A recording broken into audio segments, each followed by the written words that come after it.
From above, clusters of houses form a neighborhood. The equal housing opportunity logo and international symbol of access appear. Lounge chairs surround a pool.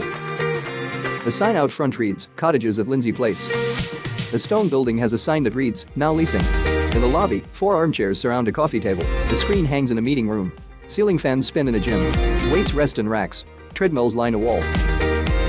Outside, a pool glistens in the sun. Sunbeds surround the pool. Plastic sunbeds sit partially submerged in the water. Tables and grills sit under a wooden pergola. Cornhole sets lie on a lawn.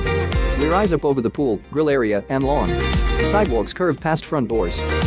Lights line a footpath. Inside a home, an open kitchen lies next to the living room. A microwave hangs between white kitchen cabinets. In another room, a washing machine and dryer sit. We breeze through a bedroom to an adjoining bathroom. In a walk-in closet, fabric boxes sit on a shelf. Another bathroom with a walk-in closet connects to a second bedroom. A wireframe chair and table sit in a back patio. Ramps lead to the street. Logo: equal housing opportunity.